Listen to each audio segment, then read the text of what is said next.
Amara stood by the wooden fence, her hands trembling as she held the white satin dress she had sewn for weeks. It was the only thing she owned that reminded her of her late mother, a dress of shimmering fabric and delicate lace that once belonged to her. Her stepmother, Clara, watched her with narrowed eyes, her lips twisted in disgust. "You dare to wear that?" she hissed. "That dress doesn't belong to a worthless girl like you." Amara's heart pounded. "It was my mother's," she whispered. But before she could move, Clara snatched the dress, tossed it into the yard, and struck a match. The fire crackled violently, the smell of burning fabric filling the air. Amara screamed, tears streaming down her cheeks as the dress blazed into orange flames. "You don't deserve beauty," Clara shouted. But as the flames devoured the gown, something unexpected happened.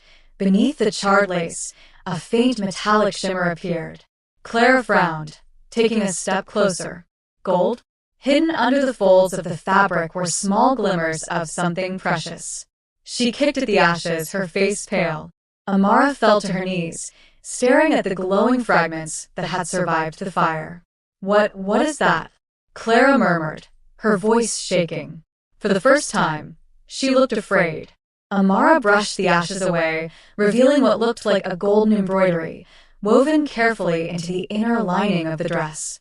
Her mother's initials were stitched with golden thread, but next to them was a royal crest. Clara's eyes widened in disbelief. "Where did you get this dress again?" she demanded. Amara lifted her chin. "It was my mother's." Clara froze, her mind racing.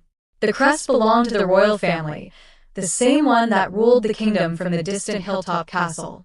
Amara's mother had always been secretive, never speaking about her life before she married Amara's father. Could it be that Amara was of noble blood?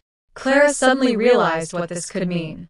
If the girl's identity were ever discovered, Clara's own daughter, Livia, would lose her chance at marrying into wealth.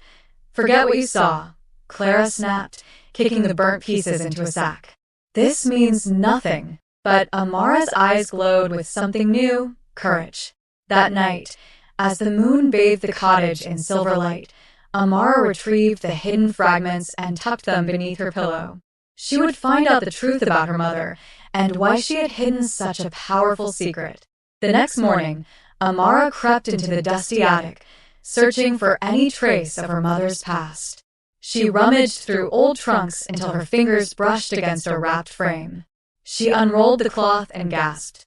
The portrait showed her mother in a royal gown, standing beside a tall man in armor, the king himself. Amara stumbled backward, her breath catching. Could her mother have been a royal consort? Or worse, the king's secret wife? Suddenly, footsteps echoed from below. Clara's voice rose sharply. "Amara, what are you doing up there?" Panic surged through her. She hid the portrait under a loose floorboard just as Clara appeared, eyes blazing. "You think you can sneak around my house?" she spat. "You're nothing but a servant." She slapped Amara hard across the face. But something in Amara's gaze had changed. She no longer looked broken. "Maybe I'm more than you think," she whispered. Clara stiffened. For the first time, Amara's words carried weight and truth. That evening, Amara sat by the old well behind the house, clutching the tiny piece of gold thread she had salvaged. She remembered her mother's dying words, "Never let them burn what you are." At the time, she thought it was about the dress. Now, she understood. Her mother had been warning her about something far greater. A stranger approached from the woods, cloaked and silent. "You are Amara, daughter of Elise?" the man asked.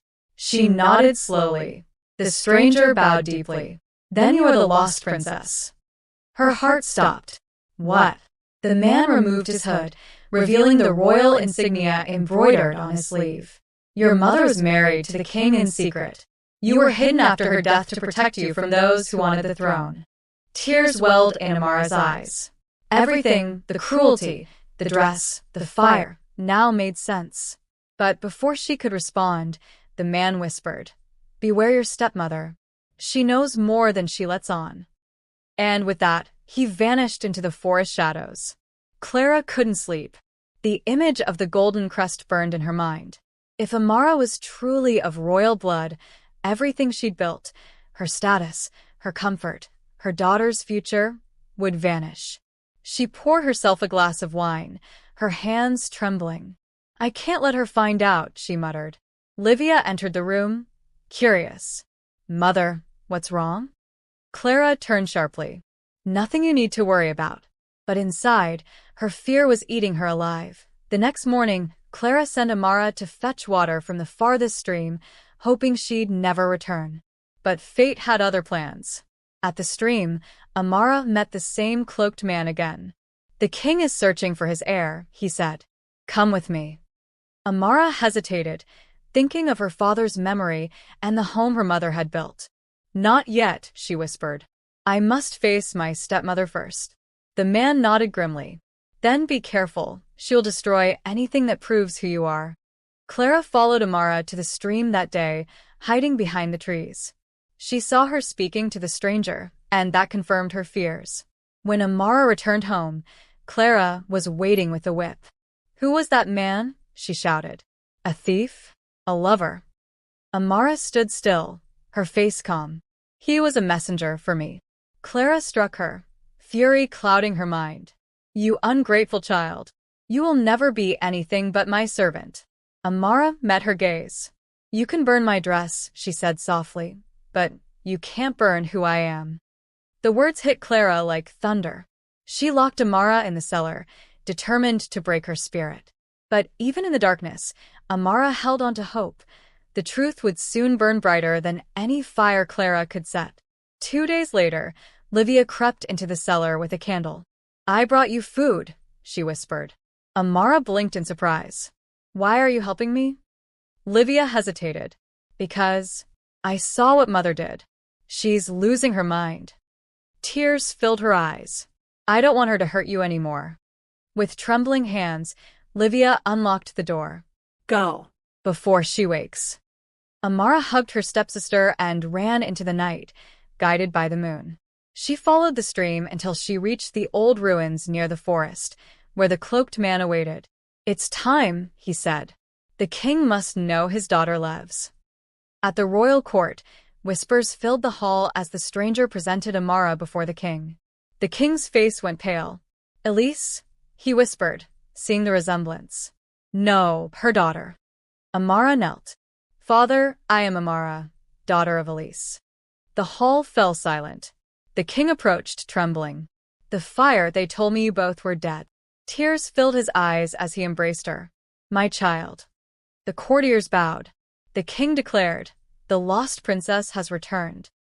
But even as joy filled her heart, Amara knew the storm wasn't over. Clara would not surrender easily. Clara stormed into the castle days later, screaming that Amara was an imposter.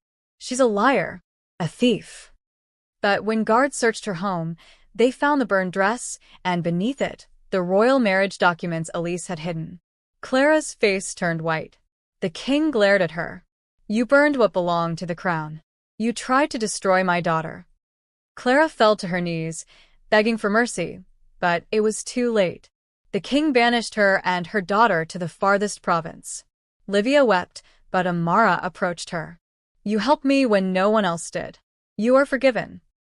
Livia hugged her, sobbing. "You're too kind." Weeks later, Amara stood in the palace garden wearing a new gown, one woven from the same design as her mother's dress, embroidered with golden thread. The fire that destroyed her past had also revealed her destiny. She looked up at the sunrise and whispered, "You were right, Mother.